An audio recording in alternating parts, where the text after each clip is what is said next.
inspiring speeches. And we even have an icebreaker tonight. It's the first speech for that person, for the guest. And that will be our first speech. Someone who joined the club just recently made a tremendous impact on it, for sure.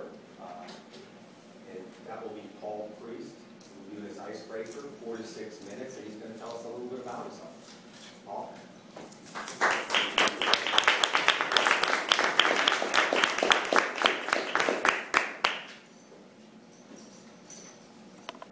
Good evening, Toastmasters, guests. My name is Paul, and I was born in Chicago on 103rd Street on the south side of the city in the oldest building that 100 years before had been a train station. And it was a cold day in January 1984. It was 7 degrees outside, below zero. There was ice on the inside of the windows. Now, since then, I have lived in San Francisco, California. I have lived in Lima, Peru. I've lived in Columbia, South Carolina. I've lived in Pittsburgh, Pennsylvania. I've lived back in Chicago, and now I'm in Charlotte. And what I've found is that everyone, everywhere, communicates differently. And what that has meant for me is that I've found that it's important to communicate well. This is how I've learned. I remember my first day of preschool. I went in, and at the age of 4, another little boy said to me, "You still wear a diaper?" Even though we didn't know what the word was, he communicated condescension very clearly. I am proud to say that since that day, I have not worn a diaper once. I was learning the power of communication. Now, my father was a professor, and because of his research and his teaching, we moved around a lot as I was growing up. Now, when you move around every few years, it is hard having to make new friends. In middle school and in high school, these are very cruel times. Has anyone out there ever been made fun of in middle school or high school? Anyone? Ever? Well, I was. As a solace, I retreated into reading novels. I read Victorian-era romance. I read hard-boiled detective stories. I read dusty cowboy novels. I read science fiction.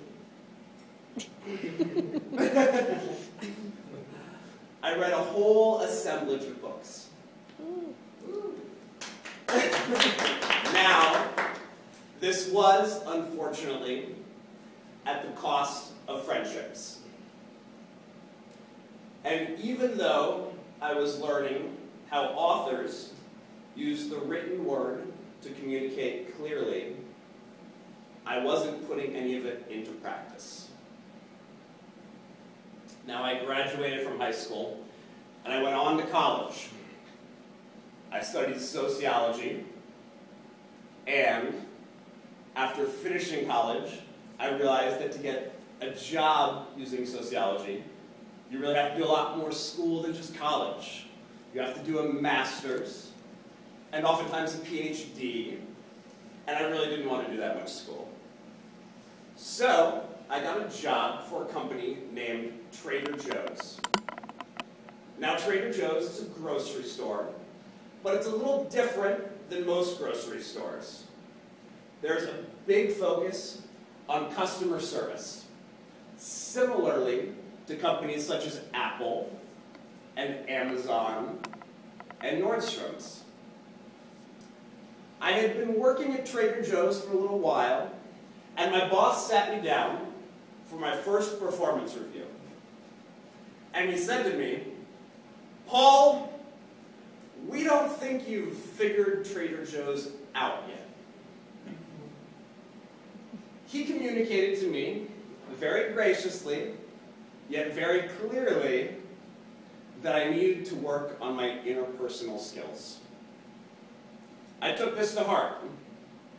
I read books on body language, on the art of conversation, and I put into practice what I was learning while at work. I became a gregarious employee and a gregarious person. I was learning how to communicate better. In 5 years from now, I have no idea where I'm going to be or what I'm going to be doing. But I do know that I will need the ability to communicate well wherever I am, whatever I'm doing. In 5 years, as a competent communicator, whatever I'm going to be doing, I'll be prepared. Mr. Toastmaster.